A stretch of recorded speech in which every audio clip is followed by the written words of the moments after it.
Hello.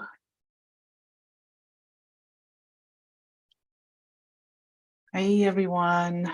I hope you can hear me. Okay, so I'm going to wait a few minutes, make sure we're all connected. I'm here. Hi, Dixie.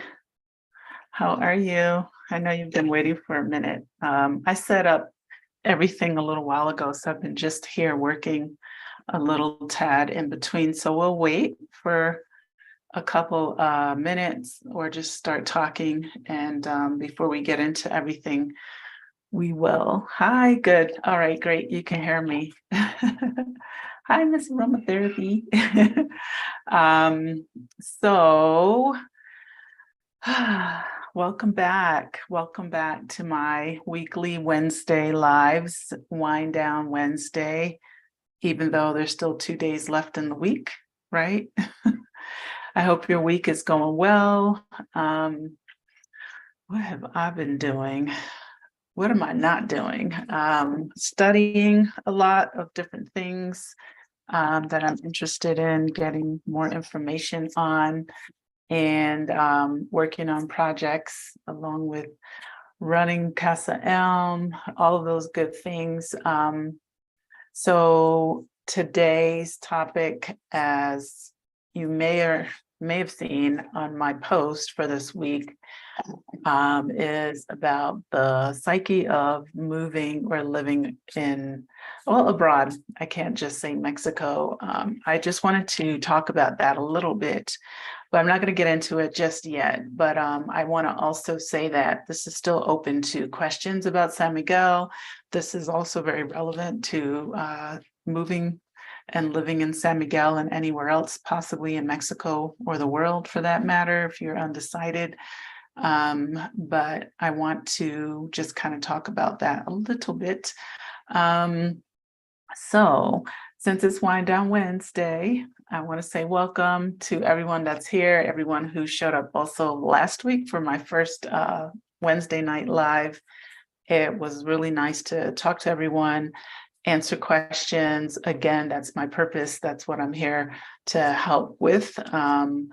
If you have specific questions about San Miguel, please throw them in the chat. I'm looking at that to see what pops up. So before we jump into all of those details, I want to say welcome to my channel. I'm Michelle. I'm here for Expat Life Mexico and Casa ELM, which is my guest house space. We provide soft landings for anyone who's interested in either moving to San Miguel or not sure about Mexico in general, or who wants to just visit and wants to be in a space that gives them the safety or group setting or the instant connection to the community that you might be looking for. So that's the purpose. And if you haven't been here before, please subscribe and be sure to like this video. I appreciate all of you, all of your support, ongoing support, and encouragement. I really am grateful for it. So, and that being said, I'm going to kind of get started first. This week is another bottle. I opened it already because it was a Espumoso, right? So it's one of those complicated bottles, and I'm glad that I pre-opened it because I thought it would be nice to have the little pop sound while I was doing the live, but it would have been dangerous because it was very difficult to get this one off. And normally, so I stuck my little wine tabby in here to preserve the bubbles, but normally I would do that and just put up like a little cloth or whatever. But for whatever reason, this one had like a extra seal. It was like the seal, but then underneath it had like a very secure plastic seal, plus the piece that goes on top that you have to like turn or twist. So it was definitely a little bit of work. Hi, Michelle. How are you? I think you registered today. Hi, Kathy. Welcome. So anyway, this is from the same vineyard that I talked about last week. And I wanted to just Hi, April. Welcome. I wanted to talk a little more if you missed it. And you don't know this already, there are vineyards in San Miguel, in the surrounding area of San Miguel, that are really, really beautiful. Each are special. Each place has its own uniqueness, their own style of doing wine tastings, their variety of different wines and sparkling wines and red wines. So this vineyard that I spoke about last week. Hi, Suki. Welcome. Suki's in Oaxaca. Yes. So if you haven't heard of her yet, please look her up. She has an amazing course on buying and renovating in Mexico. Lots of information. You can find her interview on my channel as well, Expat Life Mexico, which is where we are right now. So back to this drink, because it's really important. No, well, this vineyard, they gave me 2 bottles. So last week I had a Sauvignon Blanc, and this week, this is a Shiraz, I guess that's the way you would say it, but sparkling. So it's a little bit of a rosé. And of course, I'm going to drink it, but I wanted to show it to you. I like things with bubbles anyway. So, and I like, my favorite is Sauvignon Blanc, white wine. And then I do like this as well. Okay, great. Welcome to you and your husband. I'm glad that you're here. Yes, please do sign up for one of our tours. We have so much information for people. Just let us know how we can help you. If you have questions in advance, you can do one of our relocation strategy sessions, which you can find at Expat Life Mexico. So let's jump into this. I feel like I finished talking about this. Basically, it's called La Vista, and it's San Jose La Vista, and it's a vineyard. It's about 20 minutes-ish from Central. This is one of my favorites, and not just a bottle, but the vineyard itself. I was there on Sunday to do a photo shoot, and I mean, I'm so speechless every time I go there, because I'm seeing like a different part or a different area. So there's the main public area that you can go into, do a wine tasting. There's a restaurant, and then the upper level with just like views that you will not believe, amazing views. And then they have like where they process the wine, they have a wine cellar. But and also they have a chapel. I was able to go into parts of the main house, and wow, that's all I can say. Wow, wow, wow, wow, wow. You can actually rent the house for a cool 25,000 US dollars a night. Wait, maybe 2 nights. I think it's per night. It's really nice there. So I'm happy that I know the people who run it, and they were willing to let us invade the space just a little bit for the purpose of my upcoming project. So I'll tell you more about that on another day. So today I will take questions, but I wanted to talk a little bit about the psyche of moving abroad. It's come up a little bit in just some scenarios where I realize as I continue to grow that there is the information that you get this way. There's also the information that you will get from my relocation tours. There's information that you can gather from other places and experiences that people have. However, they're not your specific experiences or maybe your specific expectations all the time. There's a whole lot, and I'm realizing this more and more as I grow, that what I share with everyone is my experiences. And the reason I do that is because there were challenging times, and I really realized that I didn't have access to as much to really like understand some of the dynamics of moving here. But I think one of the things that helped me a lot was the fact that I traveled a lot, And I just really wanted to get away from where I was to be here in Mexico. And so I think in my mind's eye, I felt that I was going to be able to take any kind of challenge and, run with it. And that's pretty much what led me to even sitting here speaking to you all. So in the last year, I've been able to work with quite a few people and assist them with the journey to moving to San Miguel or those interested in moving to Mexico. And what I realized is that maybe there's a little bit of kind of like information missing or knowledge that I should share. And this is something that I'm learning as I go is, there's a lot of emotional attachments to moving to a new country. I know I did this, and we all kind of have our reasons, right? Whether it's money, we want to save money, we want our money to go a lot further. We're fed up with living in the United States. We just want to get away, we want to go somewhere else. Where else can we go? Or I'm retiring, or I'm a digital nomad, or I'm taking a sabbatical, or I just want to, take a break. For whatever the reasons are, I think that it's really important to sit down with yourself and maybe, with your significant other, with your family, to talk about all of your reasons, maybe have like a roundtable discussion about the expectations, look into some of the things that may pose a challenge even for your children. Like, when I brought Micah here, he was only 6.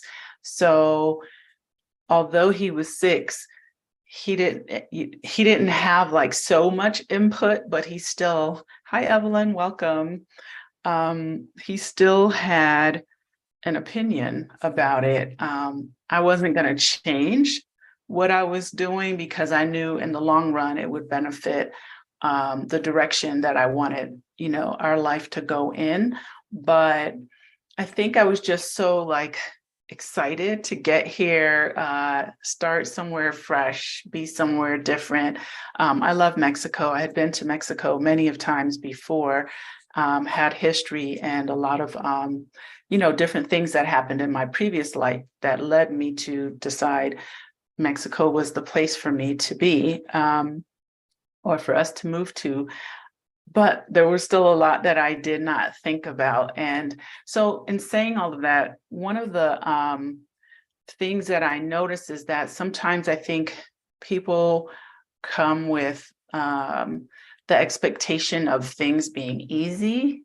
Financially, maybe a little less, but maybe they think it's going to be somewhat similar to how things function in the United States.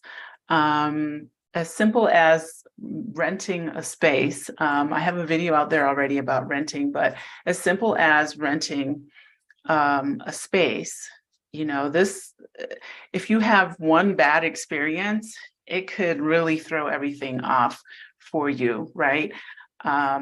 Is there a 100% way to prevent that? Not really. I do think that coming with a very open mind to what am I going to see?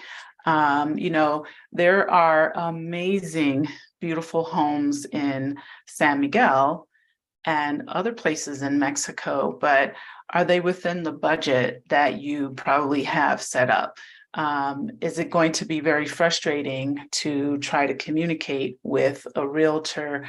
A lot of times, the level that we're used to getting service, it doesn't mean the service here is bad. It's just, the customer service is not at the level sometimes that we're used to. So a lot of times we might say, I want this, this, this, and this. Please only show me these things.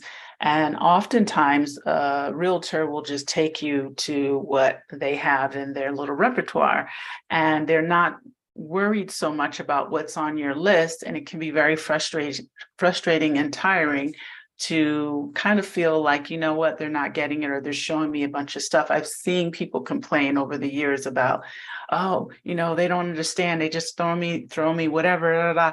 And I think it's just culturally, people here are a little bit more laid back in some places. I can't say everywhere. I do think that bigger cities, they are a little bit more fast paced in their way that they do business or interact with people for their business. But I think, being very patient with the process of, you know what, I'm going to take a whole container of salt out, imaginary container of salt, and just keep sprinkling it on every situation so that we don't get worn down emotionally, because that's a part of, I think, the psyche of moving to another country is we can't always come with all of these expectations because, yeah, of course, in the US, there's the MLS system. And this is just one aspect.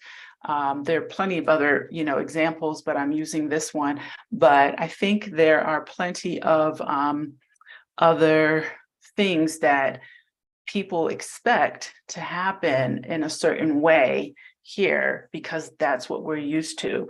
There's MLS system in the US where you can go on and you can just look at stuff. You can look at pictures and whatever. That doesn't really exist here. It's kind of like what you might see in a photo, maybe taken, before a fire or 10 years ago. So it's sort of like, how do I get access to a list of places that fit my criteria? You probably have to just go out and physically look for a lot of these things or comb through the resources that are in your area to get those pieces of information. And to be honest with you, it can be tiring, very tiring. Yeah, right. Yes, it does happen in the US, but here, breathing in and out. It can be tough. I've had several people that, came and just, it was a little bit of a struggle, I think, trying to find a right home or a right space. One of the pieces of advice I gave last week as well is don't rent sight unseen. I know several people that have done that, and, you just don't know what they're going to show you pictures of the nice parts of the house. And if there's anything wrong with the house, of course, they're not going to put that and they're not going to tell you because, even if they only get a couple months of rent out of you, it's still a couple months of rent if there is a problem. So I think one of the points that I'm really trying to stress here is having a very open and willingness to not settle. I'm not telling you to settle for whatever. I'm saying being open to the emotional stresses and challenges because it can become a lot, especially if it starts to compile. Right, you don't, let's say most of us don't come here speaking fluent Spanish, right? Yep, they will keep your deposit. That's right. Trust, I've heard it all. It hasn't happened to me, so I'm going to knock on the wood on my desk. But it can just start to compile where it can just feel like it's swallowing you up, right? Like I said, there's no real right way to just do things. I say, approach it with taking your time, don't come and think okay, I want to set up my shop meaning your home. I want this, I want that, I want this to happen this way, that way. Now, if you've got a lot of cash to pour into whatever it is you're doing, yes, at your disposal, you'll find things. It's still going to be frustrating, but you can get you can hire people to kind of help you. And even in that, you got to be careful. But I want people to understand that moving to Mexico doesn't necessarily shed all of the things that you might be carrying, right? And I'm not talking about your moving your physical things. I'm talking about your emotional things. I think sometimes you have to think about like, okay, what is my purpose and reason? Am I going there because I want to see what it's like? I want to try it on. I want to take a sabbatical. I want to take a vacation. I want to see if this is for me. I'm not sure if I want to be, I'm going to say San Miguel because that's where I live. I'm not sure if I want to be in some other part of Mexico. One of the suggestions that I try to make to people is if you don't have to have like a commitment to any one thing, or one place, like you don't need to necessarily settle immediately. I think it's a good idea if you can to take your time and stay for maybe a few months in one place, stay a few months somewhere else, maybe slow travel, maybe slow travel with your children. So, there's a lot of ways that you can kind of discover, is this even for me? Just because I provide relocation info and tours and stuff, does it? Like I love it here, but it doesn't mean you're going to love it here. You may have to go to other places and then come full circle back to where you started. I've had folks that came, did a tour, wasn't sure, they weren't sure. There were some that in the group, they're like, oh yeah, this is my space. This is my place. Others that were like, you know what, I'm going to move around a little and I'm going to see if somewhere else is for me. And, they had to maybe experience that. And some have decided to come back. Some have decided to stay in other places, whatever the reasons are. I think taking your time and not just like diving headfirst in and trying to find, the perfect whatever. Now, if right? I knew this is where I wanted to be because I just, I love Mexico. I've been to several parts of Mexico and I spent a lot of time along the beaches in Oaxaca, which is, really amazing, but a little bit more secluded. And I say Oaxaca because there's Oaxaca City, which I love, and that's where Psyche is. But then there are also like the little fishing villages, I call them, along the beach, a little farther out. And basically, for me, I knew that I wanted to be somewhere where there was a little bit more to do in a city, more of like a city setting, but not necessarily a big city setting. And I did consider Mexico City because I really love city life and city action. That's something I always wanted to do when I was younger. I always thought I wanted to live in New York. And to me, Mexico City is very similar. However, because I have a child, I thought, well, is this really what I want to do? So yeah, I went and I visited. I did that as part of my trip. And I also visited some other parts of Mexico. And I just thought, well, this makes sense for me because it has a lot of family vibes here. And it was important that it didn't feel like just, extreme retiree and, retirees and then the local setting. I really wanted to have like a good little pot of international things that my son could be a part of and friends and so on and so forth. And that was more or less my selling factor. And then I realized too, it's easy to meet people here. It's easy to get to know the community here. So yes, I agree, April. You have to leave the US mindset when you board the plane or drive your car down or however you get here. And that's not always easy to do. I think we all come with a very kind of like, we're ready to take it all on. And trust me, our little bubbles can be popped and crushed, over simple things that feel very overwhelming. I mean, just some of the earlier challenges I had were as simple as, running out of propane because nobody told me I need to fill up the propane tank. We're so used to just turn on our faucet in the US, depending on where you live, and there's hot water. Well, if you don't put the propane in the propane tank, and then it's like, oh, well, who do I call? Now, just imagine if you were living in a house by yourself and no one told you these things. You're just kind of like stuck. And, you realize almost in that moment that you don't even know who to call, right? You don't maybe have a list of numbers yet. Just so many things. For example, that was one of my things. Another time I was looking out for my electric bill. It just didn't come. And they had been giving us paper electric bills like every other month. That's how we're billed here, is every other month. So you get 6 billings, a billing cycle. You have a billing cycle where you get 6 bills a year.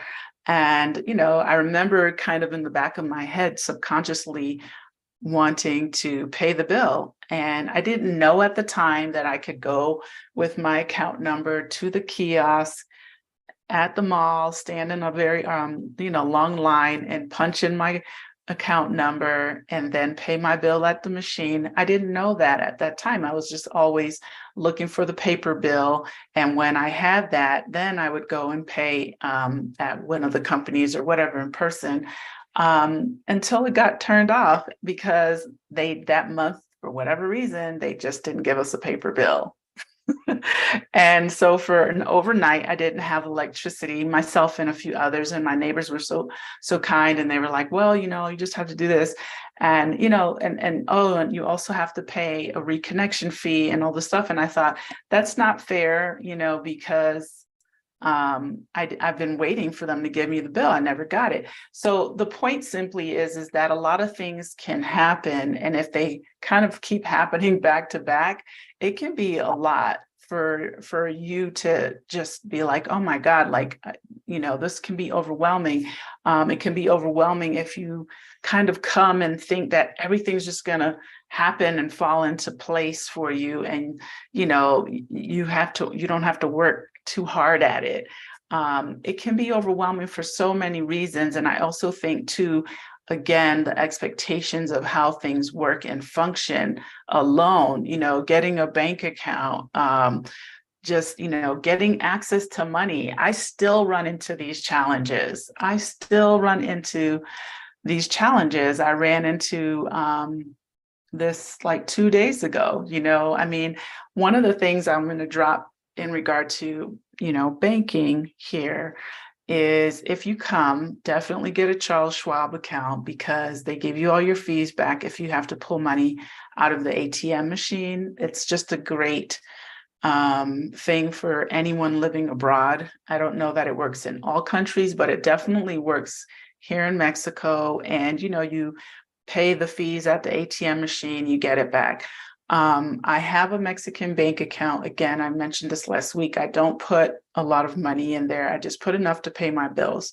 But one thing that a friend of mine told me at the beginning was he had, kind of backup credit cards and a backup debit card, which is not always easy to get if you only have like one checking account and one credit card. So my advice is, try to maybe have a backup bank account that is linked to your main one somehow. Maybe you can do, like, I have Chase, you can do 2 with Chase, you can maybe do 2 with Charles Schwab. I don't really know how it works in terms of getting 2 debit cards, but I do have 2 cards in case something happens with Chase. So you can then, move your money over to the other one and keep that card, whether it's credit card, debit card, or both. I suggest both, somewhere safe, right? So let's just say your wallet gets stolen or you lose your card or something. Hasn't happened to me. I did lose. Nothing's been stolen, thank God. Knock on wood again, my desk. But I did lose one of my Charles Schwab, my Charles Schwab card. I just forgot it in the ATM machine. So like I was so upset with myself. I was in such a haste and such a rush. And anyway, the point is that I then had to, use my Chase account to get stuff and, kind of like juggle a little bit.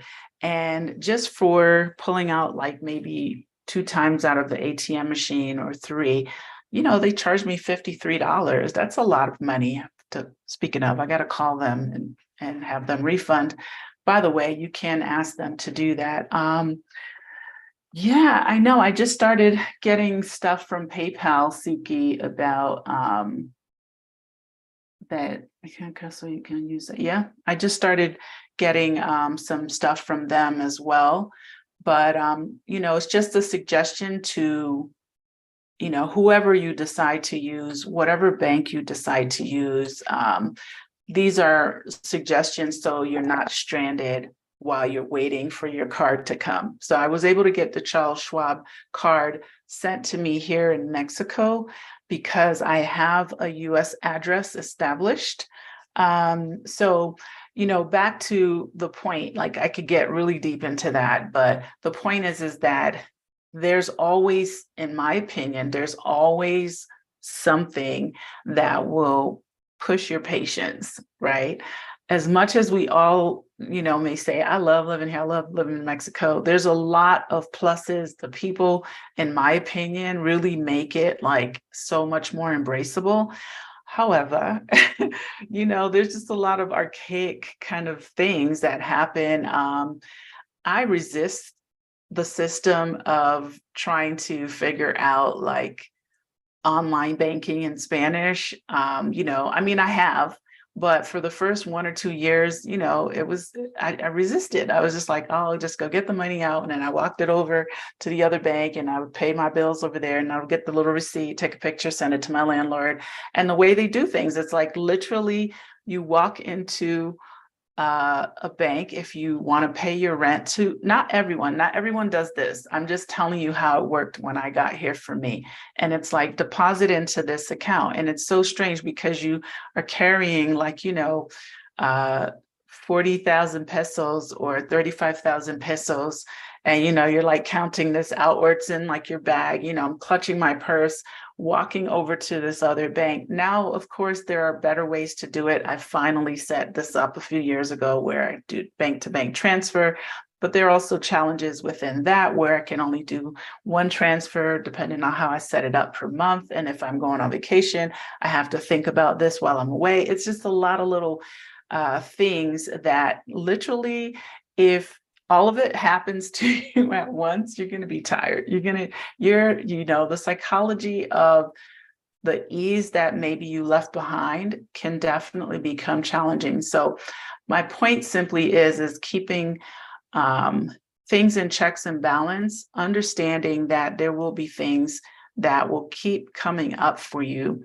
But there's also a whole bunch of other pluses that come with this. Some of the other things that you might experience, we might say, I just want to get out of here. You might be a little homesick, you might miss your family. I think for me, I miss my family. I miss not being able to celebrate, birthdays as much. Go to like the Sunday dinners that they have every now and then, things like that.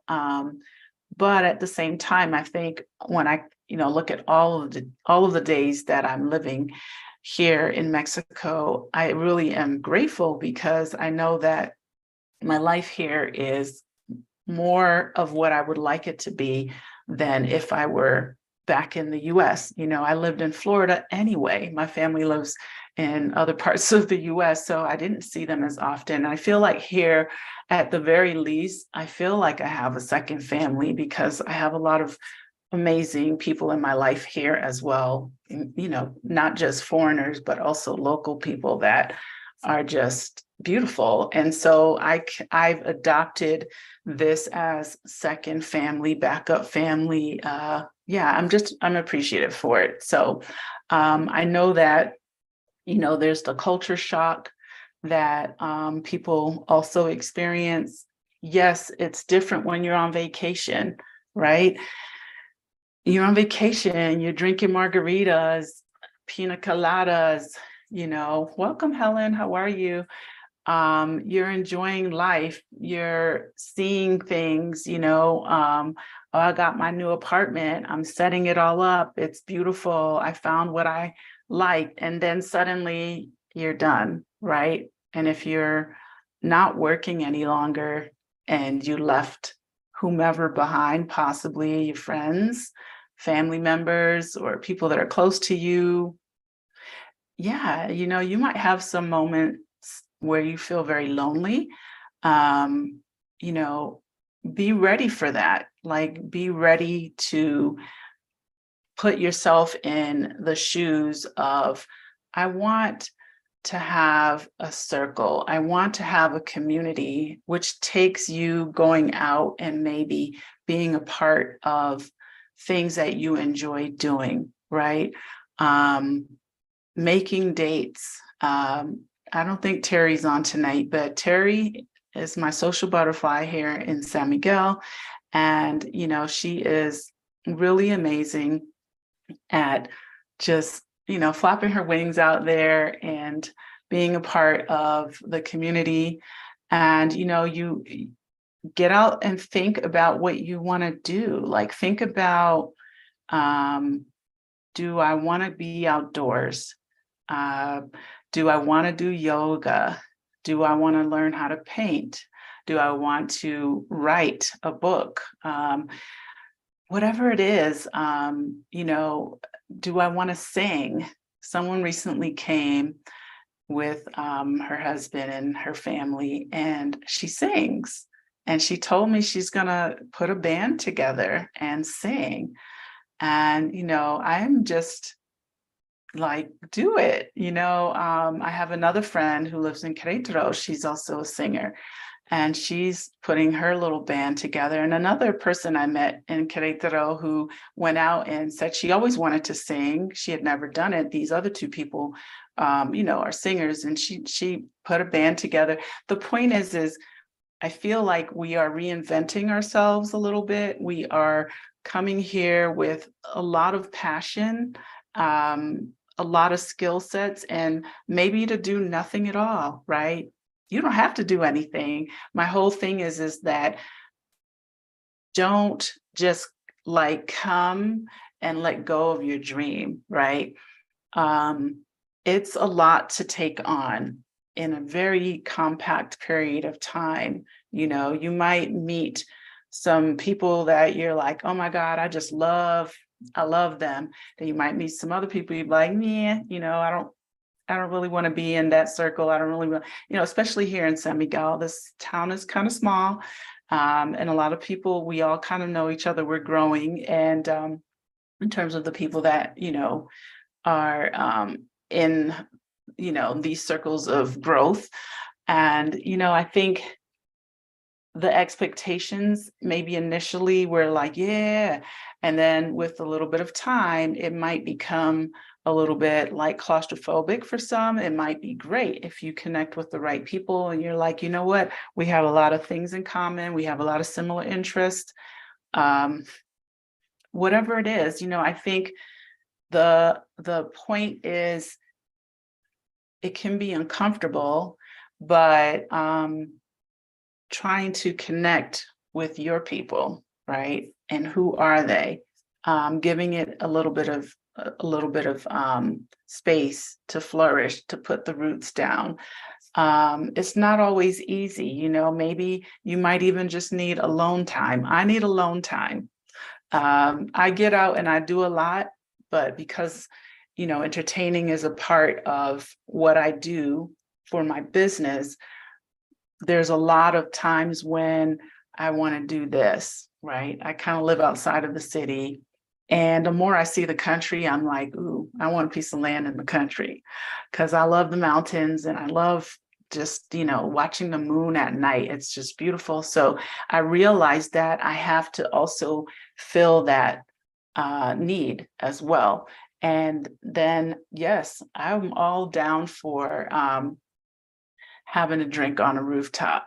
I love high end, fancy experiences. It doesn't, when I say high end, I don't mean like, the Rosewood all the time, which is a very expensive hotel here, meaning I like to have a good, sexy night out on the town. And, if I do it with a group of women, I absolutely love, love, love that. I love entertaining. I love to have people over to Casa ELM, cook dinner. But when I do that, sometimes I'm just like, whew, I'm tired, right? So yes, as Michelle said, finding your tribe, right? We are the tribe. We're the tribe, right? And then within that, we have miniature tribes. And I think it's important for us to not take on everything at once, right? I think it is important to find a place to live when you get here and things that you enjoy doing, or before you get here, things you enjoy doing. Okay, when I get there, I know when I was looking, I was always looking for places that I can go hiking. I really missed hiking because in Florida, it was just hot. Everything was very flat. And although there was a beautiful park next to my house where I walked almost every day, I missed mountains and trails and, dirt paths and stuff. So that was my thing. When I got here, I really wanted to see like, this kind of scenery. I wanted to get out there and explore.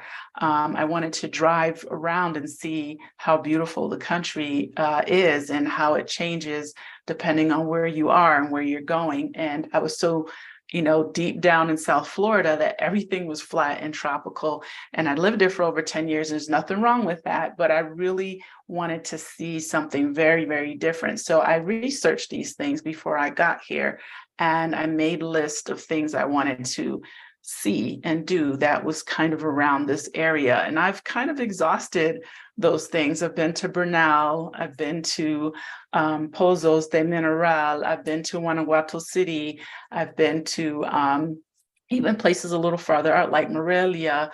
I keep going a little bit further and checking things. So the point is that there's a lot of places that you can get out and do things. And, we have our group on Black SMA, which, allows you to connect with other people. And, hopefully, they're receptive to that. I have to just kind of throw a little bit of a apology out there that I haven't done a group meetup. I think I did a really quick one last week when I was doing the walking tour. It was last minute because I was actually doing it for work, but I was like, if anyone wants to come, feel free to meet us at the parroquia at whatever the time was.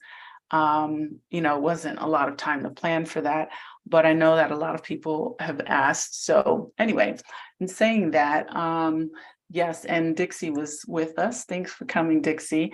I didn't know there was a bullfighting rink in the center of Central, and it was huge. So very interesting.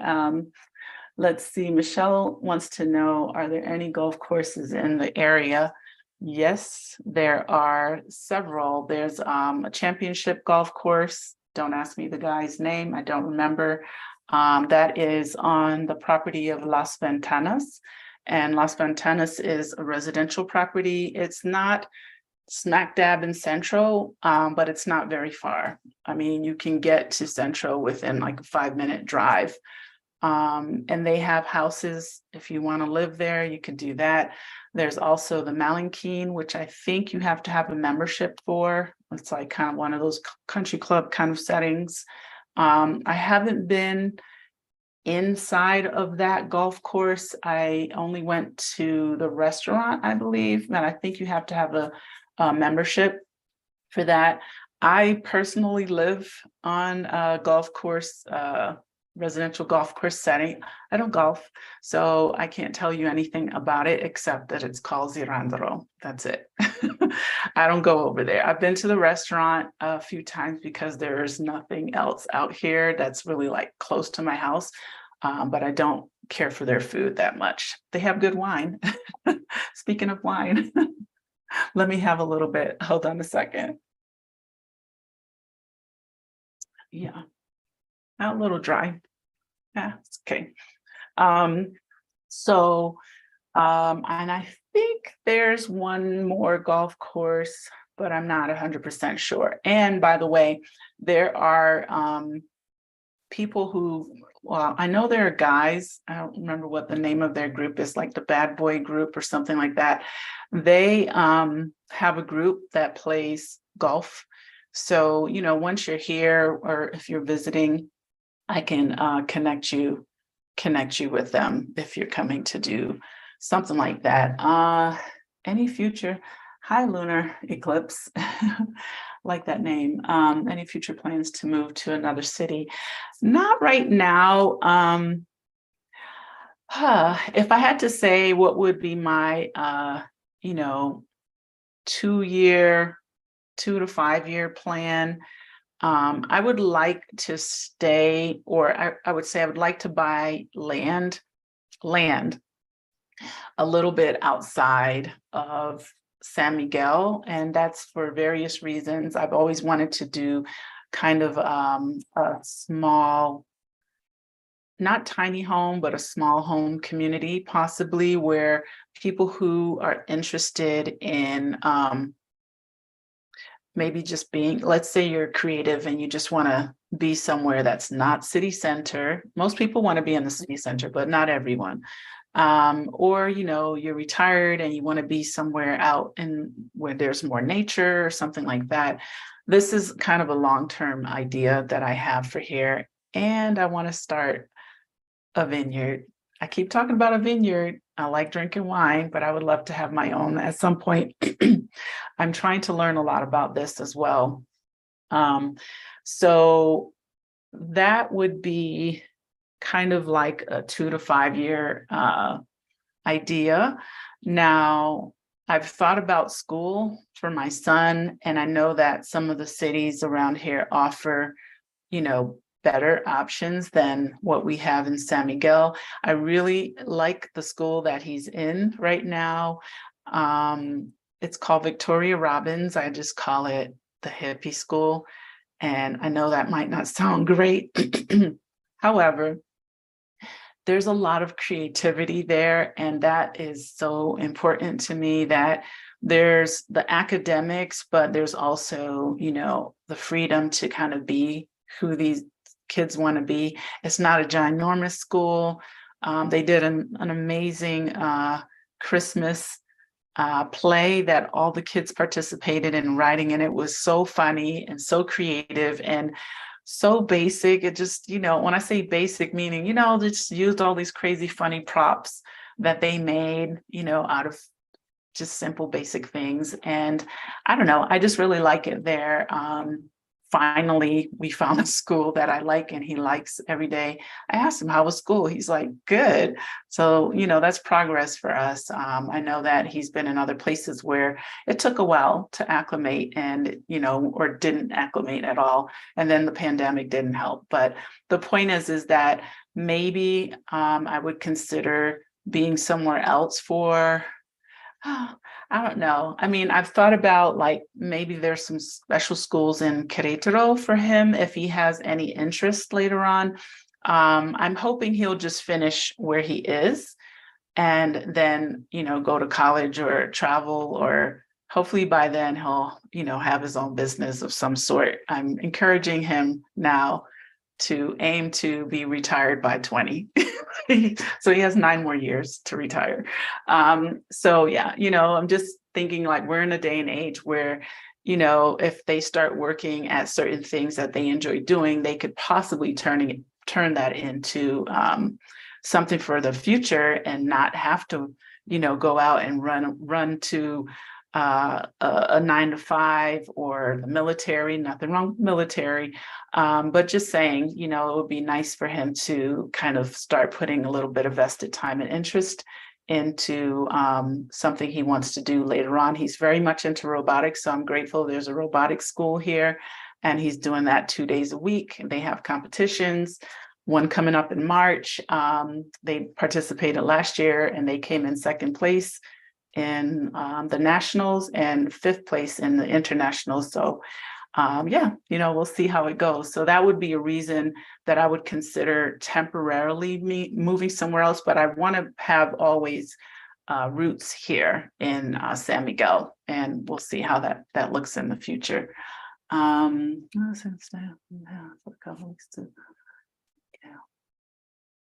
The state of Mexico, I don't know. I'm not sure how to pronounce your name. Sorry. Ishlwa, Sharon. Sorry. I can't see very great without my glasses. In the state of Mexico or the city of Mexico, some of the neighborhoods are like La Condesa, Roma. I've stayed in Palenque, I think. I've stayed in those neighborhoods for just Airbnb, and I really like them, but I know that they're on the higher side. I don't, in terms of rentals and things like that, I don't know a lot about Mexico City in terms of where to live, but you can join some of the Facebook groups on line and see what people are saying. There are lots of expat groups for people of color. There are expat groups for expats.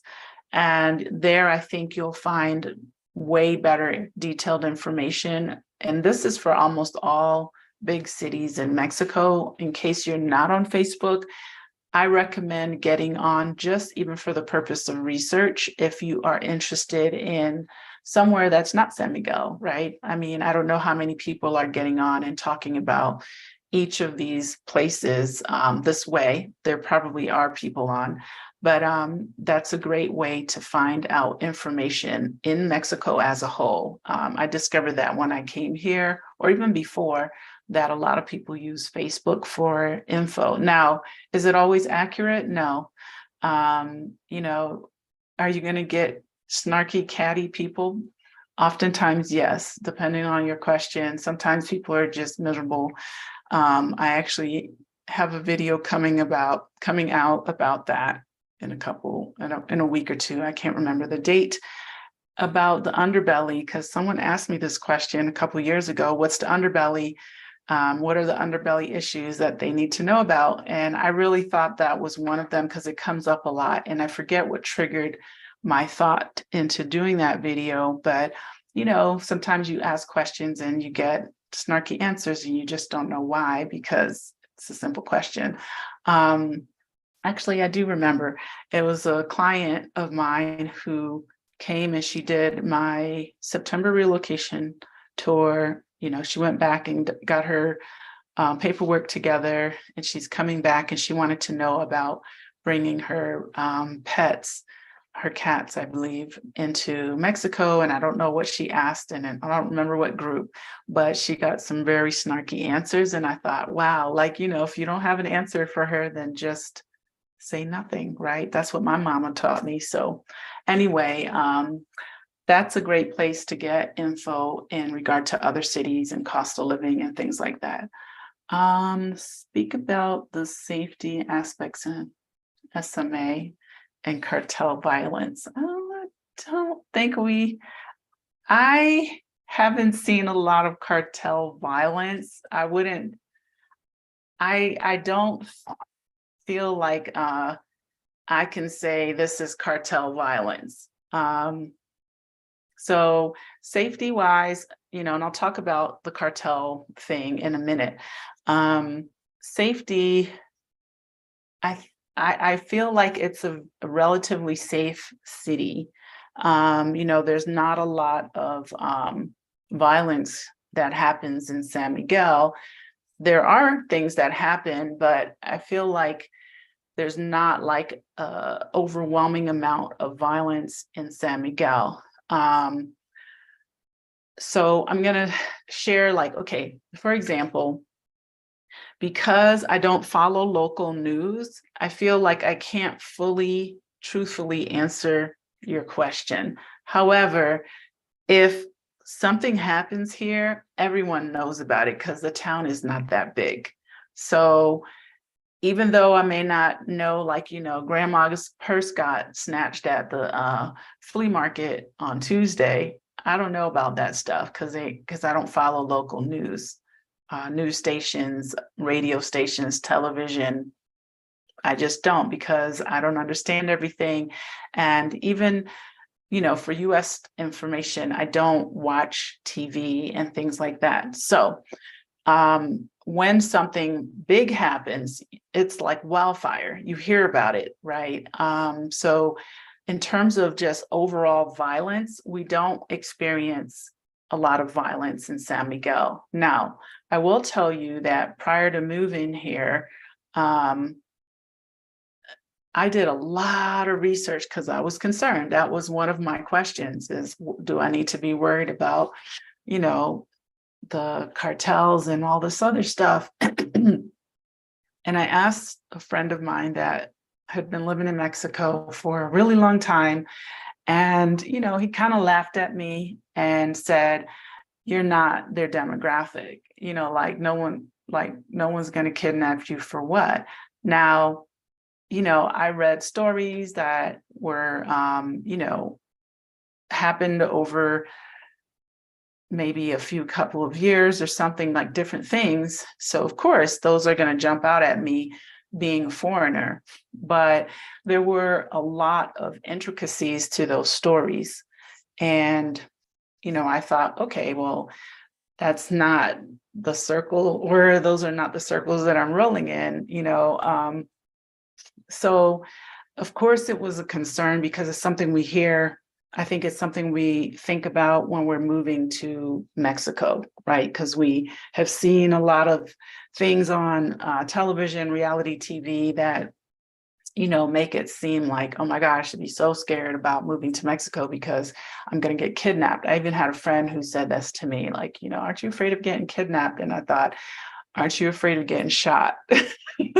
And I'm not laughing because it's not funny, but that was one of my main reasons for moving. I was just like, it's so random, right? It's anywhere I could be and at the wrong time. And I'd never felt that way in all of my travels and in and outs in Mexico.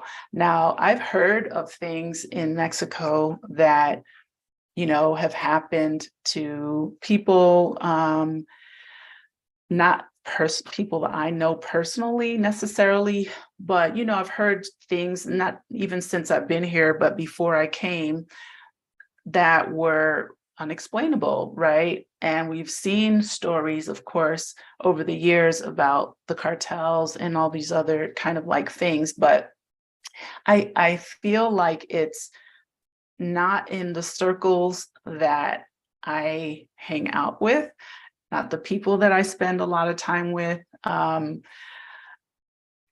I don't live that lifestyle, so I'm not so concerned about it. Now, in regard to violence in general, there's not a lot of violence in this city that I will say is something for you to be concerned about. I will say this, again, going back to doing a whole lot of research before moving here, in 2017, 2018, there's a local newspaper called the Atención, and it's bilingual. And they always had like the crime count, which I thought was not laughable, but coming from South Florida, laughable, right? It was like, oh, we had, 10 robberies and, one homicide in the last 6 months. And I was like, oh, okay. Not that that's okay. We don't want anyone to be murdered, but I wasn't as worried about moving here away from South Florida, where, at any given time, who knows what could happen, right?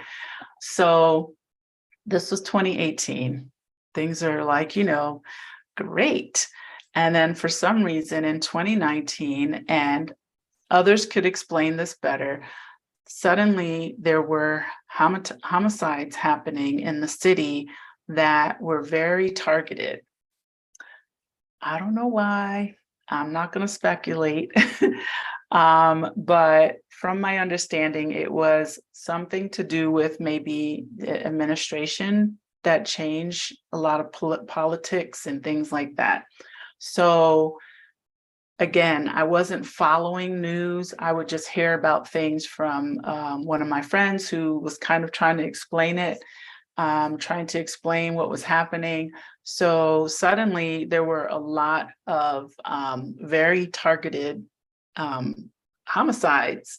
And I say very targeted because it was kind of the same MO each time, not like, I feel like I say, not like in the US. Like in the US, yes, there's targeted things, but then there's a lot of random things. There's random mass shootings. There's homicide for, maybe a break-in and entry in a house, got cops, not always on our side.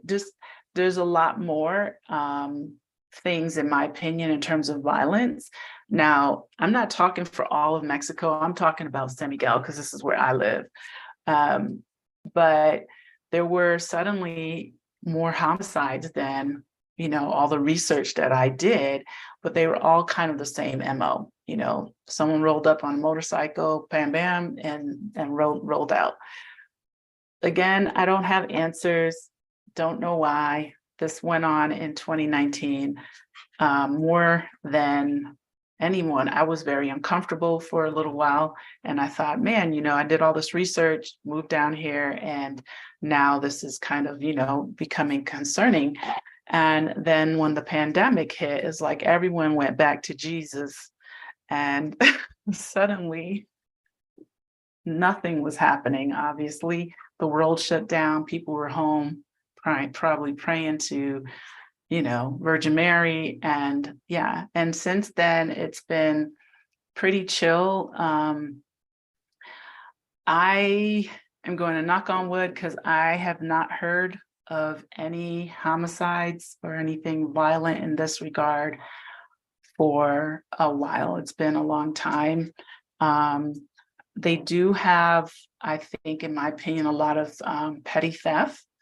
You have to be careful in the markets sometimes, not all markets, but there's like a Tuesday and a Sunday market. I've seen people post there that they were pickpocketed or something. They were distracted by even females, like a group of younger females, and one's asking you questions and the other one's taking your stuff. So I don't go to those places with a lot of cash or unaware.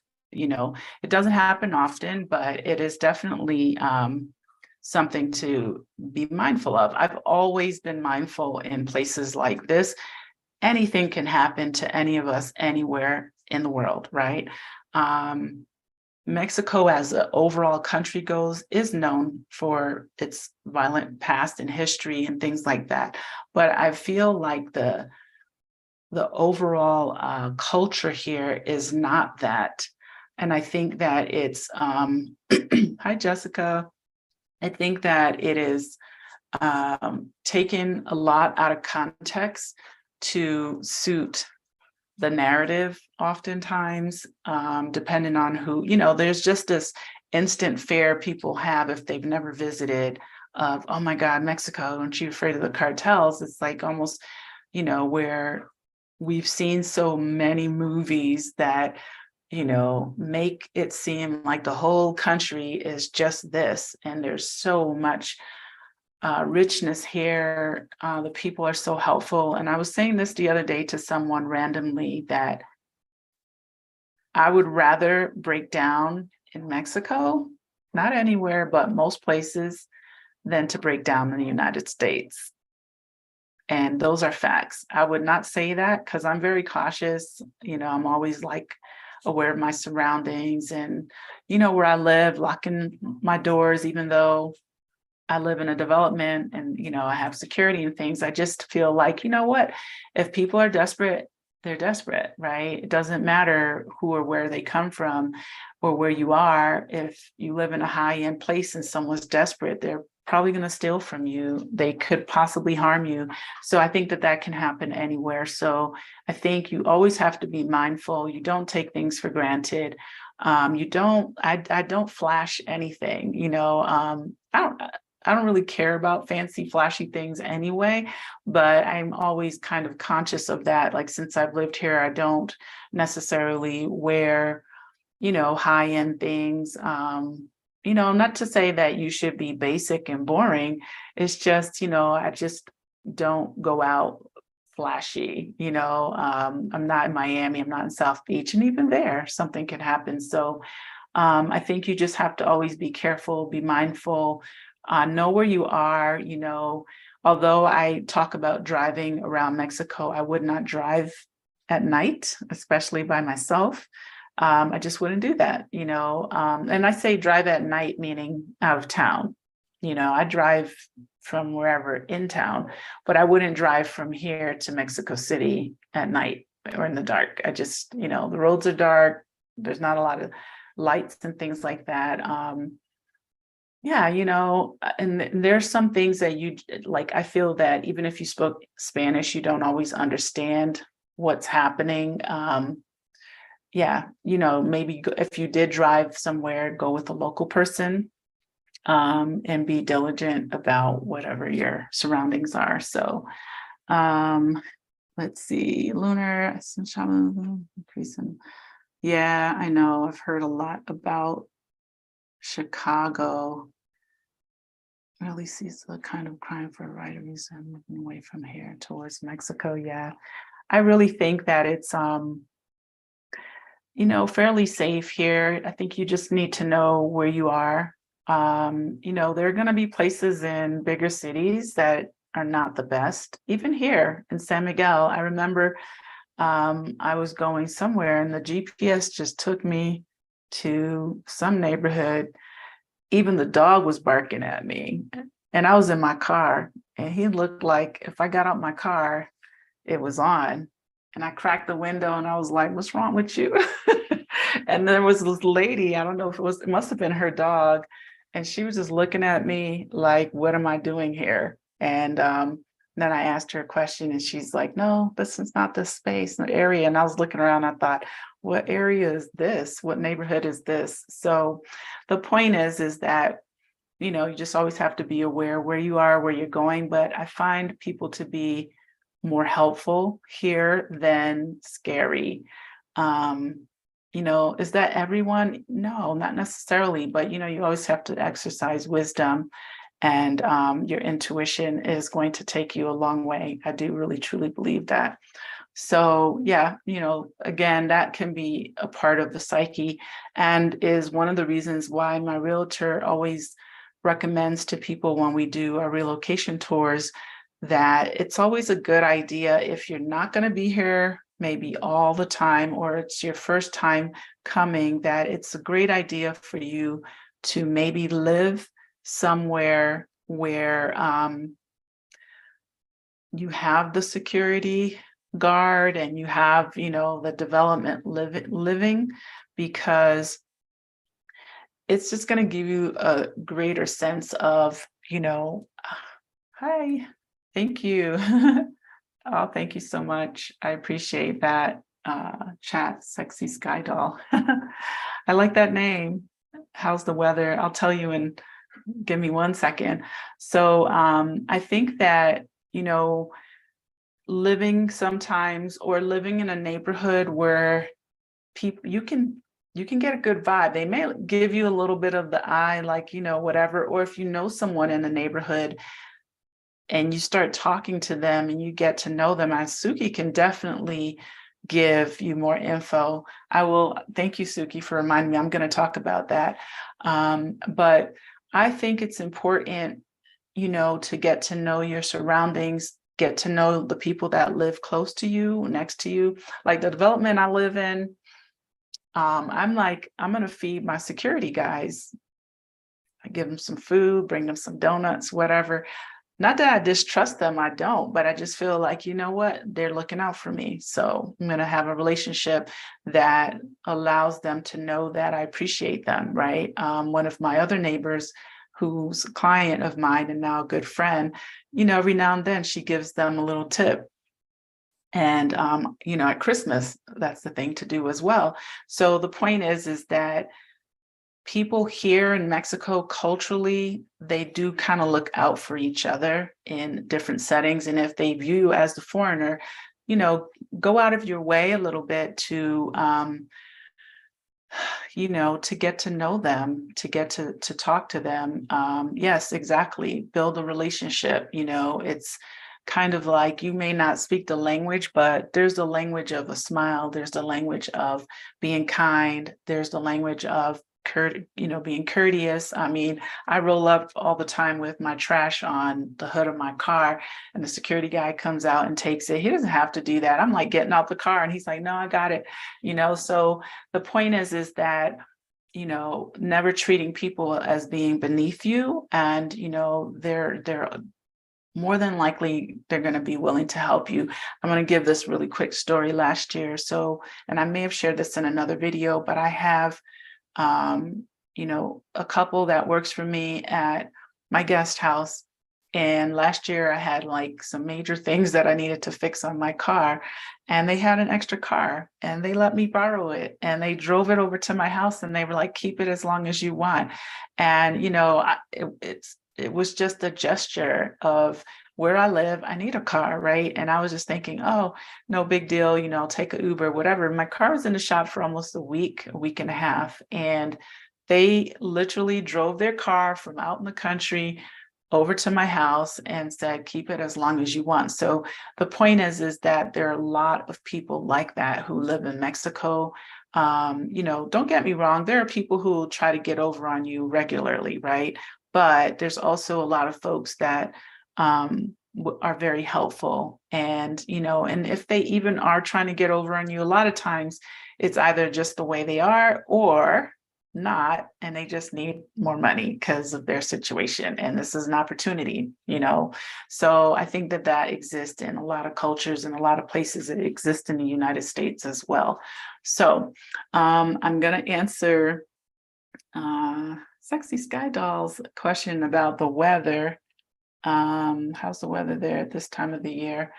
The weather is really nice. Yeah, I actually had my heater on a little bit in this room. That's only because I'm always cold, right? I would prefer to dress like this year round, but it's not always possible for me to do that.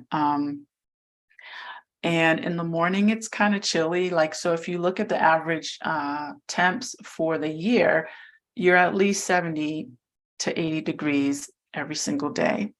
But if it's like December, January, February starts warming up, like it's not actually nice out right now outside, and it's dark. But between like the hours of 11, 5, 6 o'clock, when the sun is up, it's pretty nice and comfortable. In the mornings, I am always cold because I lived in Florida for so long and I like the heat. You know, but it's not unbearable here. But I put a jacket on, you know, and I have layers. I always have layers. So I'll have like normally like maybe a tank top, and then, you know, a sweater of some sort, and then a jacket. So as I start getting warm, I just start, you know, shedding layers, and then I have them in my car. And if I'm still out after dark, then I'll put them back on. In April and May is when it's really, really hot and it's dry heat here. Those are considered our summer months. I had to get used to that because I'm always, you know, I've always had summer in the summer. For me, it's June, July, August, going into September. So here it's like really hot in April and May, very dry because we don't get a lot of rain at that time. We don't get rain now. And then in June, end of June, going into July is the rainy season, but it's still very nice. I love the rainy season here because it rains like crazy, but it's still very comfortable. And it mostly only rains in like the evening, in the afternoons, like late afternoon going into the evenings, and maybe overnight. And then you wake up, everything's green, it's fresh. It's like spring again, and it's nice and comfortable. So I really do enjoy the weather here in general. I don't really like when it's cold at night. But yeah, I did a video about the weather in Mexico as a whole, because I think a lot of people think it's just, similar to the beach, and it's not. So you can find that as well. But for sure, the temperatures are pretty comfortable, I think. Like great for outdoors. Like right now, it's nice outside. I just went out with my dog before the live. Suki, yes. Okay, thank you for bringing that up. So I recently created it's called ELM for Expat Life Mexico Emergency Registry. And I felt it really important. This is something that I've been wanting to put together for a few years. And, I really saw, and I still see a lot of incidences on Facebook mostly, where someone's looking for a family member of someone who, needs help or passed away. Oh, we found so-and-so. Does anyone know family? And I thought, like, this is such a horrible way to get help, right? Is someone searching for a family member on Facebook. Like, what if there are no family members on Facebook? I mean, I've seen this. This is not even, I'm smiling, but I'm just like, I'm taken aback, because I feel like we don't always think about these things. So, I sat down with Brianna, my manager at Casa ELM, and we were talking through putting together a place where we can register contacts for emergency situations. And I think it's really important, because a lot of us are here on our own, even if we have our community of people that we know, that we're friends with. I have amazing group of women mostly who we check up on each other all the time. We leave each other messages. Hey, how you doing today? Blah, blah, blah, blah, blah. But I realized I don't, like, if something happened to any one of them, I don't know who to call. I don't have another number or a friend or a contact for them in the United States or wherever their hometown is. And so I thought it was really important to create this registry. And it's a paid subscription, because, we have to host all this encrypted and safe information somewhere. And it's not anything to do with your bank account, your assets, your house, nothing. It's just a first point of contact. If something happens, who do we call? And we sat down and we created this so that if something happens to someone, there's someone that we can reach out to for you. And it's like not just myself, it's my team of people that I work with that are going to have access to this. So we're still, kind of tightening and developing this, but I thought it's really important. So even if, you did not sign up for something like this, I think it's really important for people to think about this, because when you move abroad, you just kind of like, oh, I want to, my new life, my new chapter, my house. And they're, some of us are older, and, they're, like myself, single mother, you name it, anything can happen, right? You can be in a car accident, you can fall ill and go to the hospital. I've literally taken people to the hospital, so it can happen, right? And this kind of impressed on me, like, put this together, make it easy for people to sign up. So you can find that on expatlifemexico.com. If you are living in Mexico, it's really important to, to be a part of something, if not that, something similar, to where if something happens to you, you live alone, you need to go to the hospital, that someone knows where you are, right? And knows who to contact for you. I think that this is something that we don't always want to deal with or think about, but we really should, right? We really should think about this. And this is for anyone who's planning to move here. I think a lot of us are coming solo, right? Solo, sola. And I think it's important that someone is in touch with you. I've only had one friend that is my friend, and she gave me a folder of all her contact info. and extra keys to her house in case something happens to her. And I've also done the same and gave someone keys to my house. And so, and even, for example, I have a safe, like no one knows how to get in it, right? So how does that help, right? My password. So things like this, not telling you to give you your safe password. I'm just talking about the things that you need to think about, right? The registry that we have is only for contacts and whatever, nothing else, right? But if you have assets, you have other things, it's important to contact and make sure your stuff is set up, right? It's just too much stress, I think, in a time of emergency to add more stress to, like, who do we call? And I have seen it. People who passed away of carbon monoxide, we hear that story often. By the way, get carbon monoxide detectors for your house. $30 per unit is worth it. Just do it, okay? I have them. My gas and propane tank is outside, so I'm not really worried about it, but it's just good to have it. Even in a newer place, it could be an issue. So just do it. Okay. Just take care of yourself, people. That's really the gist of this. We all want to come and we want to visit and we want to get into our new lives and stuff. You got to also handle the important things. Helen, who's on here, she's going to be setting up kind of like a affiliate or kind of a program of her own that will also link into. She will, separate from what I'm doing, provide services for people who are interested in estate and will planning. I used her services for my stuff. This is what she did in the United States. And sorry, my dog is like bumping into my little panel wall here.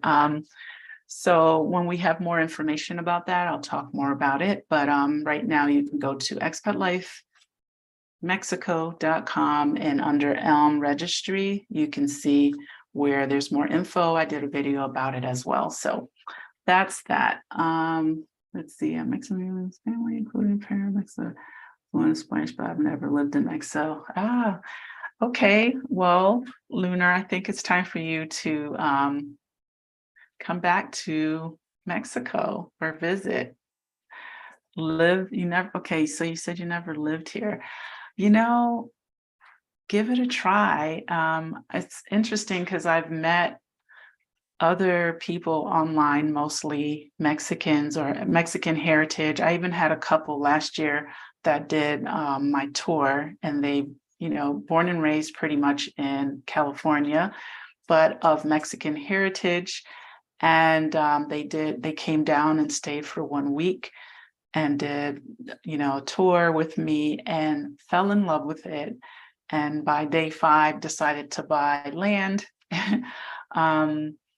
And yeah, they came with their notes and everything. My point is they just really didn't have a great understanding of the amazing heritage of where they came from, for whatever reasons. I mean, my parents are from Jamaica, and I really didn't have a great understanding of what was Jamaica like for them and Jamaica as a country until I went there as an adult. And I didn't live there, but, I explored it as an adult. And I spent like almost a month on one of my trips, just driving around the island. So I think, if you speak the language, you already have a leg up, if that's the right way to say it, on the situation. And I really absolutely love this country, and I am an advocate for exploring other places to live if you want that for yourself or your life or your child or family, whatever the reasons are, even if it's just to come back and get familiar. So come on down. If you come to San Miguel, please do let me know. If you don't mind me saying so, you wasn't surprised. Yes. Jacksonville. So no, it's not hot. Well, I don't know. Jacksonville probably can get hot. I feel like Jacksonville, if you're talking about Florida, hi Diane, welcome. It's humid. it's not that humid here. We're up in the mountains. So, most of Florida is close to the beach. We are 6,300 feet above sea level. So this is a town city that's in the mountains. So we're probably going to be closer to like mountain weather, where it can get cold, but it can also be very dry heat. So I hope that answers your questions. Definitely bring layers. Yes, and a scarf for the night.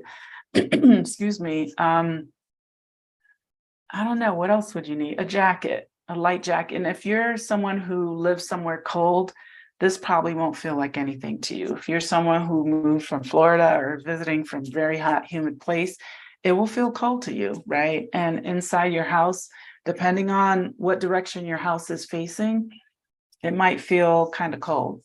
I get a lot of sun because I'm facing, let's see, kind of the east and west.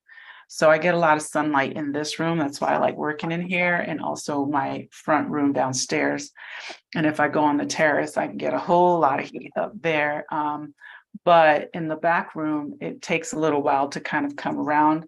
And at night, we don't have central, heat and air conditioning. So it can be a little chilly. I have down comforters on my bed, and they stay there. And if I get too hot, I turn on the ceiling fan and put a sheet on and stuff like that. But we're not there yet. I actually love this weather for sleeping. It's amazing for me to sleep with this weather. And if it gets warm, I open my windows and things like that. So I think you'll be good.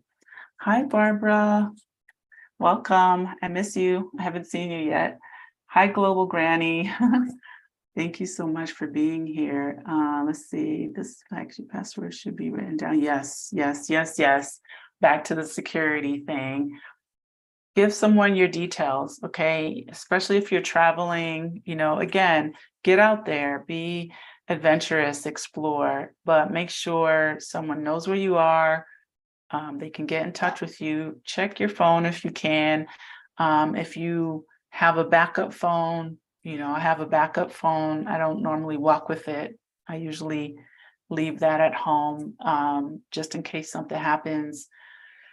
Email people, just, have some kind of routine. And if your routine is that you go, unannounced for a couple days and people expect that, that's fine too. But I think as solo travelers, women travelers, I think it's always good to, even if you're on Facebook, to just say, hey, I made it, because you don't feel like individually telling people.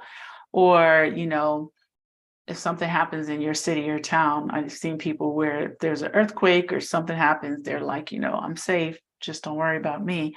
I think it's a great idea. So, I think we always have to be mindful of these things. You just don't want to have people stressing out about you. And one of the things I wanted to say too, like I was stressing out a little bit last week because I couldn't get in touch with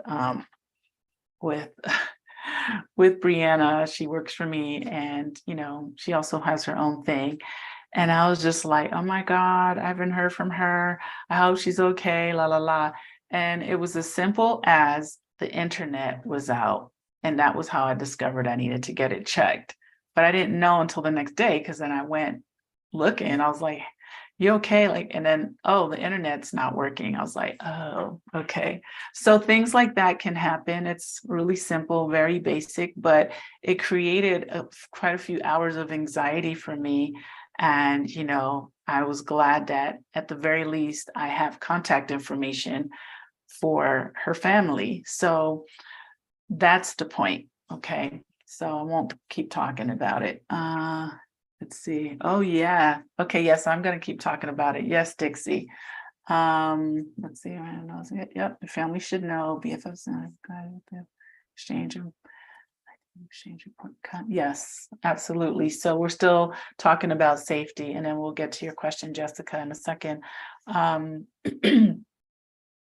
Let's see. Yes, definitely exchange. Now, This is also in my video about safety and taking care and people knowing you. So in the worst case scenario, if you pass away, Mexico does not have the same procedures that we do in the US, where, there's like the waiting period in the funeral home and whatever. Their norms are, you die today, they bury you tomorrow. There's like a 24-hour, like, we're having a funeral. That's culturally the way it's handled here.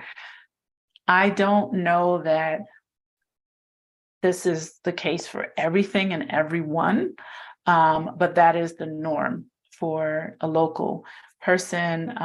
They don't put bodies in funeral homes and things. Now, there's probably somewhere that can happen. I don't know about that. I don't know the details. So another important thing is for you to designate what you want to have happen, right? And that, again, your contacts are contacted for what you want. And do you want your body sent to the United States? I don't have a lot of details about that part. So I can try to find out, and, we can come back to this conversation. But in Mexico, normally, if there's no foul play, the authorities don't really get involved, to my knowledge. It's that a physician, your general physician, is called, and your next of kin, family member, friend, whoever you designate, and then it's decided who's doing what and how. So this is why it's important to say what you want to have done if something happens to you. But that's kind of their cultural norm is, we're burying you within 24 hours. And, they'll have the body in a casket. They're usually walking down the street, wherever that is, with the group of people behind, probably driving to the cemetery if that's where you're going. There's a lot more information I need to find out about that. So just saying, I think that it's very important for us to figure out what we want to have happen, not just where we're going to live, right? Once you get there, like what happens if something happens to you, right? Yeah. So on that note, I'll have another drink. Jessica, do you need to speak Spanish in San Miguel? No, I really think that San Miguel, considering where we are located, being in the center of Mexico practically, that you don't have to speak Spanish well. I think it's important to be able to say phrases and the basic things for different reasons. I feel like in the Yucatan, parts of the Yucatan, like Cancun, Tulum, and Playa del Carmen, that you really don't have to speak Spanish, because those areas are so used to having such an influx of tourists and foreigners, and English is kind of the universal language in this regard. Now, is it a smart thing to learn Spanish? Yeah, for a lot of reasons. I don't think you need to know Spanish fluently necessarily, but it definitely helps you get by when you can communicate better. I feel like I have better relationships with the people who work for me, with me. I can express myself when I need to. My Spanish is not great, but it's better than when I came here. I practiced a lot in the past years of my life, from college all the way up to traveling, and I thought I knew something. I quickly realized that as well, that learning Spanish in Miami is very different, just the dialects, just like in the United States, depending on where you are, where you go, there are different dialects that we encounter. So I was kind of more used to Cuban, um, marble in the mouth Spanish, and like Puerto Rican Spanish, which I actually really like. And then, coming here was just a different dialect. And then people who live even outside, a little bit outside of Central, it sounds different.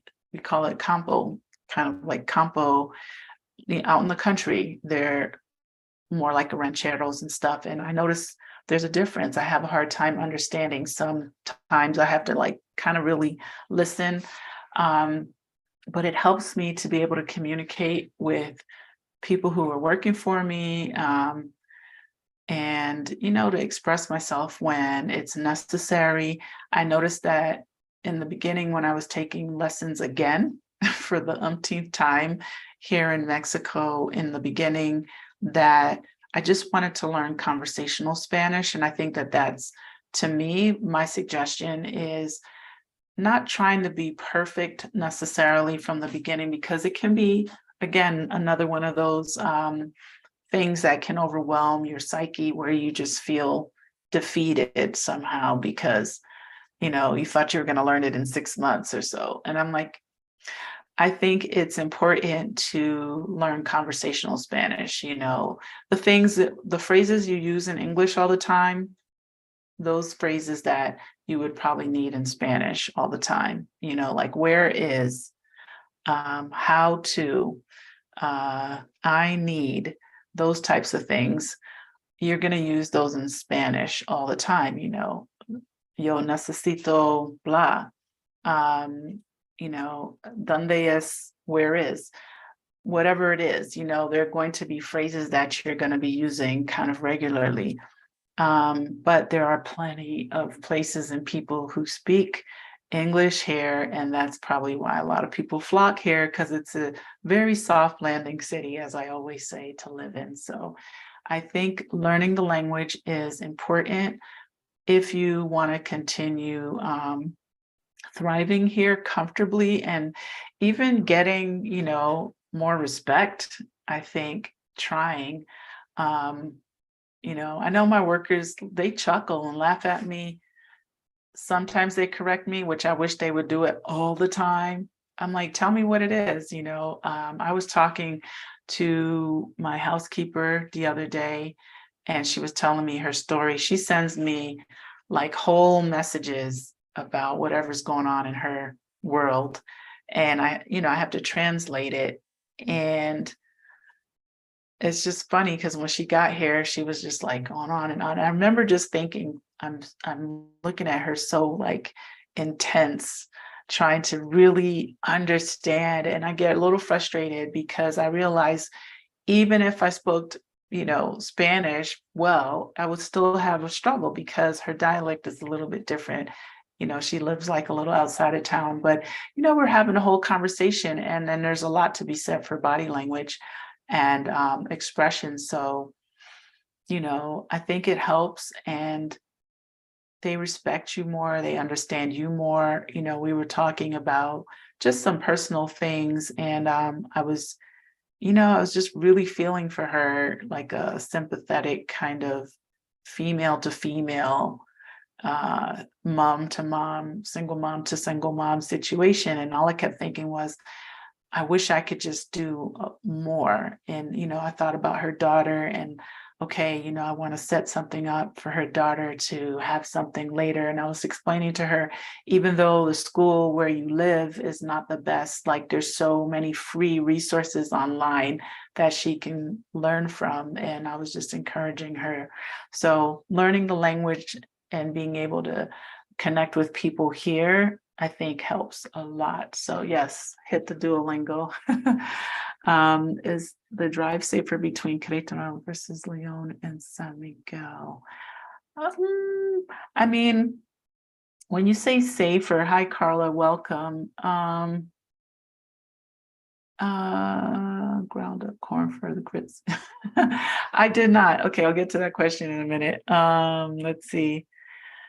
Drive safer between. Honestly, I feel like the drive is the same between both places. If you're taking a shuttle, or even if you're driving, I've driven to Querétaro. Like I drive to Querétaro regularly on my own. I've driven to Leon. Did I go to Leon Airport? No, I took the shuttle, but I've driven to Leon a few times when I was looking for furniture. It's a little farther, so yes, I think it's fine. There are some surrounding places, like there was a time when everyone was like, don't drive to Celaya. Celaya has a Costco's and a Home Depot, and so does Querétaro, and they're in opposite directions. And I got familiar with going to Querétaro from the beginning, so I would always just go there. But then when I was doing the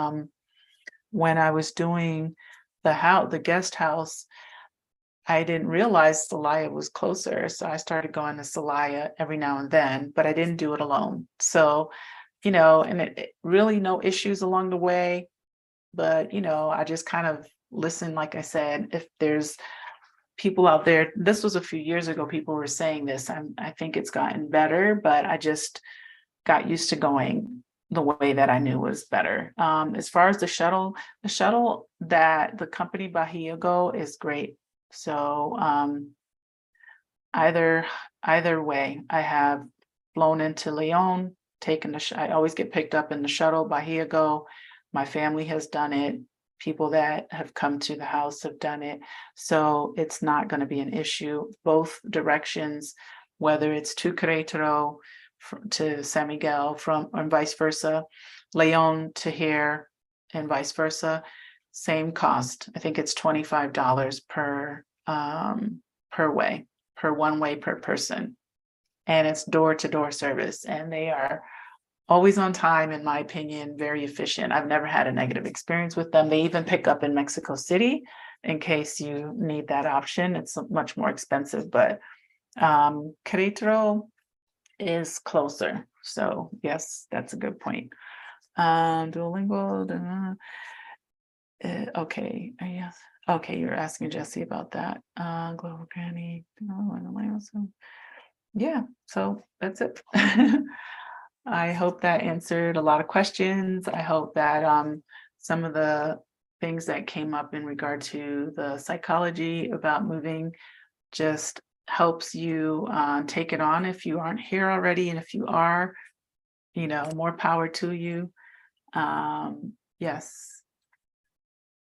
Okay, I'm just gonna type in the name. Well, actually, let me see. Bahia Go. I have to look it up. So, and I can never spell it.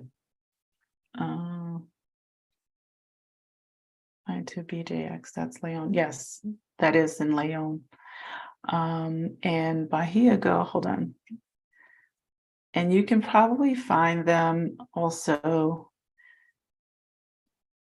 on Facebook. Okay. So the US number is this number that I'm giving you. So you can just dial it, and they speak English. And I suggest you have to make a reservation. Okay. Don't show up and call them, because they're not going to pick you up. I would give them at least 3 days, if not more. And they're pretty efficient. They will email you confirmation. It'll say paid or not paid. If you want to use a credit card, you need to pay the credit card in advance, not when they drop you off. It's not like the US where you can just swipe your card. They will ask you most of the time, but I would call during business hours. You can also call, like if you land in the airport and they're not there, you can't find them. Like in some airports, I think in Querétaro, since COVID, they're not allowed to come inside, but I don't remember. It used to be kind of right there at the gate with your name on it, whatever your name is, with a sign and waiting for you. I'm not sure if they still do that or allow it. You might have to walk to outside, which is both airports are pretty small, and you'll see them. They're usually right there. I've found them in Mexico City Airport. If I can find them there, you can find them anywhere. but it's door-to-door service. And if you want to pay in cash, you can also pay in US dollars, and they will tell you what the amount is, but I believe it's $25. So yes, you're welcome. You are so welcome. Flying to BJ. Yep. Leon is BJX. And it's about an hour and a half drive from Leon and a little less than an hour from Querétaro. And they're in opposite directions, but the shuttle company picks up from both airports, and also, like I said, picks up from Mexico City. If you flew into Mexico City Airport, it's about a 3 to 4 hour ride to get here, which is also an option. You just kind of have to weigh out whether or not it makes sense for you to buy a cheaper plane ticket and then still pay $100 and maybe $30 for a one-way. Add that to the cost of the plane ticket. Is it cheaper than flying to one of these other airports that's much closer and paying $25? So sometimes it is, sometimes it's not. You just have to do the math yourself and checking around. So, but yeah, it's a door-to-door service. It's awesome. And make sure you tip the driver. Don't over tip, but tip. Okay, don't under tip. Don't give them 50 cents. And don't give them $100. Just saying. Sometimes people overdo it or underdo it. So yes, I do tip. I always give them a tip for handling my bags, just like I would in the United States. So that being said, it is 8:45. I'm gonna figure out what's next week's topic. If there's anything you want to know about, feel free to post or share with me. You can send me an email. Again, you can find us on Expat Life Mexico and CasaELM.com. There we do not just relocation, but we do a lot of vacation packages. We provide all the connections that you need to kind of, navigate San Miguel. It's not hard to get around, but yeah, we make it easier. We try to help out with kind of concierge services and things like that. And, there's so many really fun, cool things to do here. I know there are lots of people who want to go to the beach. We don't necessarily have a beach, but we have a man-made beach in the mountains called Los Senderos, if you want to do that. Otherwise, I recommend the hot springs. In regard to, things to do, endless. I really think there's a lot more to do here than most beach places in Mexico. And I'm not saying that to deter people from going there. I'm just saying there's a lot to do here. There's hot air balloon rides. There is zip lining if you want to do outdoor activities. There are so many art and culture related things, so many amazing festivals and music, and you name it. Again, the surrounding towns have a lot of places you can go to and visit. So it's really amazing. Let's see, I'm going to talk briefly about tipping. Now, yes, tip, please do tip. The average, and I'm saying local person, Mexicans tip here, I think a little less on average than we would in the United States. My thing is always 10 to 15%, depending on what it is. And sometimes I do 20%, depending on the service. Like if someone's doing my nails, giving me a massage, I typically, and this is just my thing, I'll typically tip 20%. And that's just because I feel like, it's a more personal thing. They're touching my body, and that's just my thing. Not everyone does that, but that's kind of the norm. Now, I've gone out with local people who will tip like 10%, and they're like, that's what we do. That's fine. So if I'm in a restaurant, it's high end, it's nicer, I got great service, I usually do 15%. If it is, I don't know, maybe somewhere where it's less expensive or whatever, and it's like basic, I'm just ordering and taking something, walking away with it, Like I go into bakeries sometimes, I still give them tip because they have a little tip thing. So I might just put in like 10% or even a little less, some coins or whatever, because that's what kind of the norm is. So I think tipping, yes, but I think it's not necessarily what everyone does here, but I think it's always a nice gesture to tip people, and for the holidays and things like that, it all depends, depends on what's given. Now, I've tipped a lot more here than I do in the US, and I'll say why, because there are people who help you with things that I didn't get help with in the US. So bagging your groceries, those folks that are doing this at the grocery store don't earn a salary from the grocery store, but the grocery store allows them to bag your groceries. So of course, tip them, because that's how they're earning their living. A lot of times they might be older people, or very young people. It doesn't even matter. I happily will give them, at least a US dollar, 20 pesos. I think some people will just give like 5 pesos, 10 pesos. I give 20 pesos, especially if I have a lot of stuff. I go to Costco's, I have a lot of stuff, and they will help you also load your things into your car. Go for it. I'm happy to give you 50 pesos. I'm not doing this all the time. I go to Costco's once every 6 weeks or so. And then if I have like if I just spent hundreds of dollars in Costco's, of course, I'm going to tip the person that just loaded all of it into my car. Can I do it myself? Of course, but I don't want to, because I don't have to, because they're there. So why not? They're earning a living, and I'm fine with that. So you can kind of give what you want. Gas station, same. You roll up to the gas, that everyone pumps the gas here practically. I don't know that I've been anywhere in Mexico where I'm pumping my own gas. So I always have coins, and I usually tip them because they will wash your windshield, your windshield, your glass in the front and the back. They will ask you for no additional charge, do you want your liquids checked, your oil checked, your tires checked? And of course they're doing that so they can get a tip. There's no fee. So I like these services, so I don't mind tipping. So that's that. What are the percentage of the expats and locals in? Percentage, I'm not sure, but I think there are at least 10,000 full-time. The last number I heard, 10,000 to 12,000, I believe, full-time expats who live in San Miguel. And I think San Miguel's population, I'm going to look it up because I keep forgetting. I want to say it's 170,000.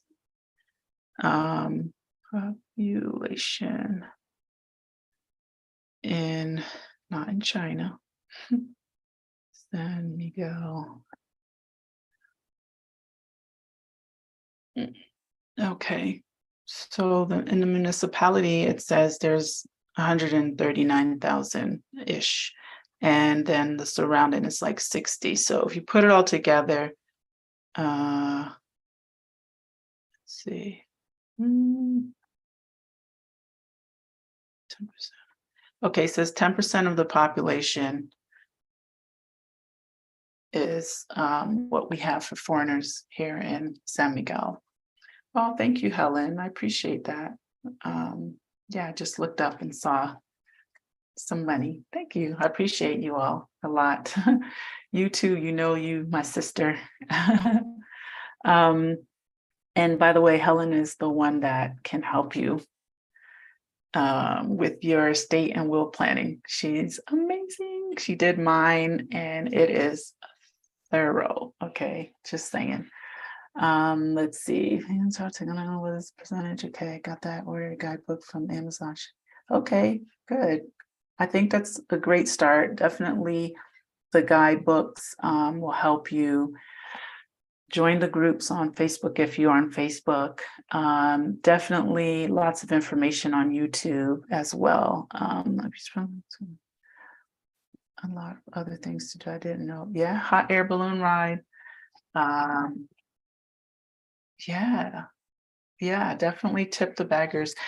Hot air balloon rides, vineyards, Sunday brunch at the vineyard with jazz. You got to get out there. There's a thing that happens, I think it's twice a month, called Zandunga. It's like a concert on Sundays, live band. You can buy like one ticket, all you can eat food, you name it. There's so much to do here. There's always a festival. There's something being celebrated. Yeah, San Miguel's amazing. This city really is beautiful. So I honestly, it's a beautiful thing. Let's see, like yeah. Aw, thank you. Yes, this week was, for those who missed it in the beginning, this was contributed by La Vista.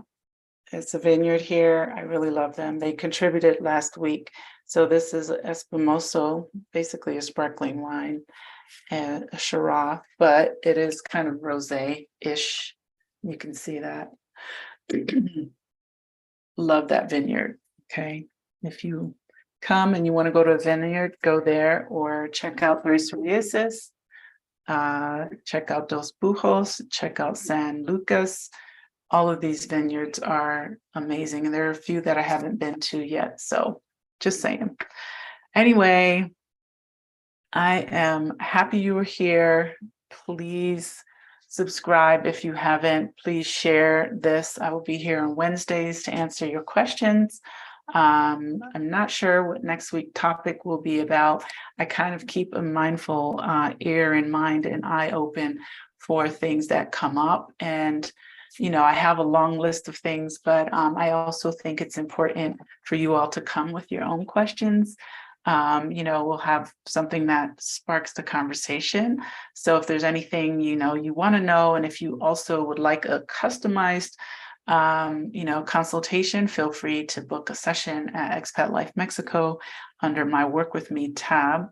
There you get a lot of my advice and resources that are really specific to your journey. And again, if you want to also join a tour, we have that. We also have a Peace Not Pieces women's retreat coming in April, which we only have a couple spaces left for, and it's going to be absolutely amazing. This is a women's retreat, sorry guys. And you can go there and sign up at thejourneyretreat.com. And there's more details there about the story and how this whole project was birthed, and also the facilitators that will be there to make this week extremely healing and all those beautiful things that we need sometimes in our life. So if you have any questions, please feel free to send me an email. Make comments. I don't always get to the comments on time, but I would love to continue this conversation with you all next week. And if you need anything, let me know. I appreciate you. Oh, thank you so much. I appreciate that. Yes, please do book a tour or a vacation experience. You'll find that at Casa ELM, casaelm.com. All right. Good to talk to everyone. Have a great evening. Bye.